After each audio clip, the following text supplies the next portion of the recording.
After a year in my camera bag, I am absolutely in love with the Nikon Z9. Recently, I managed to get a chance to try out the new Nikon Z8 before it was released for sale.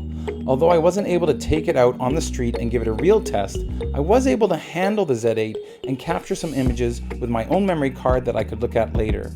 As an added bonus, I got to use some of the Nikon S lenses that I don't have, like the beautiful 85mm f1.2, the 400mm f4.5, the 14-24 f2.8, and the 70-200 f2.8. So let's get right to the question. Z9 or Z8? If I had to pick one to recommend to someone, it would definitely be the Z8. The bottom line is that the Z8 has basically all the same features as the Z9 and is 25% cheaper. There are three main features that the Z9 has that the Z8 doesn't.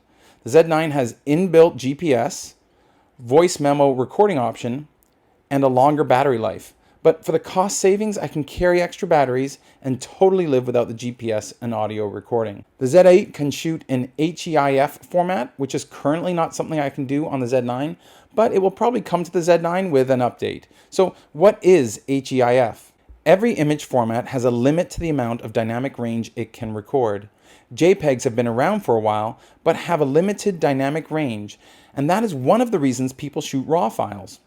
Because RAW files capture a larger dynamic range than JPEGs, and you can pull more details out of the shadows and highlights when shooting RAW.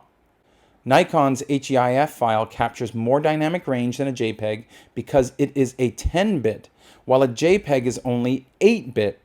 For reference, RAW files from the Z8 are 14-bit, so you still get more dynamic range with your RAW files. However, a big benefit of the HEIF files is that they are the same size as JPEGs, so you're getting more dynamic range in your image without making it a larger file. The big downside is that currently there aren't a lot of things you can do with your HEIF files. You can view them on your camera or in a few programs like Capture One, but you need to convert them into a different format to use in other programs or print them. So this is the closest I can get right now to showing you a comparison between an HEIF file and a JPEG.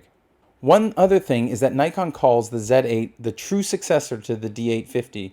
I wouldn't really agree with this, as I still have and use my D850 for things that a Z8 or a Z9 can't do. For example, I digitize old slides and negatives, which I can't do with the Z8, and I actually like the finer control of the image overlay function of the D850 better than the image overlay function of the Z8 and the Z9. Instead of calling the Z8 the true successor to the D850, I think it's probably more like the true undercutter of the Z9, as it is basically the same camera in a smaller body for a cheaper price.